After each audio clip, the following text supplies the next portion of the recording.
எங்களோட தலைவர் சொல்கிறார், உங்களோட தலைவர் சொல்கிறாரு, சும்மா அஷ்ரஃபோட பாட்டையும் போட்டுக்கிட்டு சும்மா அந்த கொடியையும் தூக்கிட்டு அவர் ஃபோட்டோவையும் வச்சுக்கிட்டு வந்து நாங்கள் தான் முஸ்லீம் காங்கிரஸ் என்று சொன்னால் அதில் அர்த்தம் இல்லை.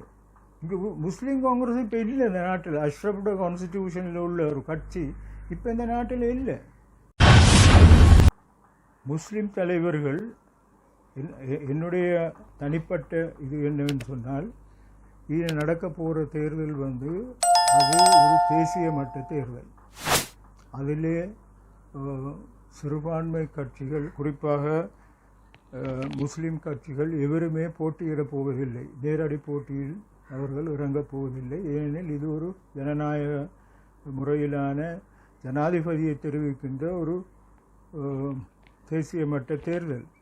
ஆனால் இந்த தேர்தலிலே நாங்கள் எந்த கட்சிக்கு வாக்களிப்பதற்கு முடிவெடுப்பதானாலும் மிகவும் கவனமாக தீர்க்கமாக யோசித்து நாங்கள் முடிவெடுக்க வேண்டும். ஏனெனில் இந்த நாட்டிலே இருக்கின்ற அரசியல் சூழல், அந்த அரசியல் சூழல் என்பது சிறுபான்மை சமூகங்களை கட்டி அணைத்து கொண்டு கூட்டிக் கொண்டு போகின்ற ஒரு சூழல் அல்ல. சிறுபான்மைகளை அவர்களை தூரப்படுத்தி அந்த வகையிலே நாங்கள் அவர்களுக்கு வாக்களிக்க வேண்டும் என்றால் அவர்கள் வெளிப்படையாக எங்களுடைய பிரச்சனைகளை முடித்து தருவதற்கான உறுதியை எங்களுக்கு தெளிவுபடுத்த வேண்டும். அதாவது ஒவ்வொரு அரசாங்கமும் ஒவ்வொரு கட்சியும் தேர்தலுக்கு முன்னர் அவர்கள் அந்த மேனிஃபெஸ்டோவை வெளியிடுவார்கள். அந்த மேனிஃபெஸ்டோவிலே தெளிவாக அவர்கள் நாங்கள் உங்களுடைய என்னென்ன பிரச்சனைகளை நாங்கள் அதற்கு விமோசனம் தருவோம் என்று சொன்னால் மட்டுமே நாங்கள் அந்த தேர்தலிலே ஒரு முடிவெடுத்து வாக்களிக்க வேண்டும். அப்படி இல்லாமல் நாங்கள் வாக்களிக்க முடியாது, ஒரு நாள் முடியாது. அதை விட நாங்கள் அந்த தேர்தலை பகிஷ்கரிப்பது நல்லம் என்று நான் சொல்லுகின்றேன். ஏனெனில் எந்த விதமான ஒரு நன்மையும் எங்களுக்கு தர இயலாது என்று சொல்லுகின்றவர்களுக்கு நாங்கள் ஏன் வாக்களிக்க வேண்டும்? முஸ்லீம் கட்சிகள் என்று எதை சொல்கிறீங்க நீங்கள்? முஸ்லீம் கட்சி இன்னொன்று இல்லை இப்போ இந்த நாட்டில். முஸ்லீம் பெயர்கள் கொண்ட கட்சிகள் இருக்குது.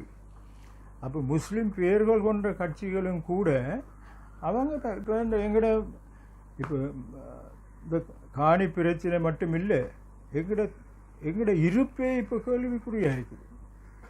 இப்போ நாங்கள் இப்போ இருக்கின்ற மாவட்டத்தில் அண்மை காலங்களாக நாங்கள்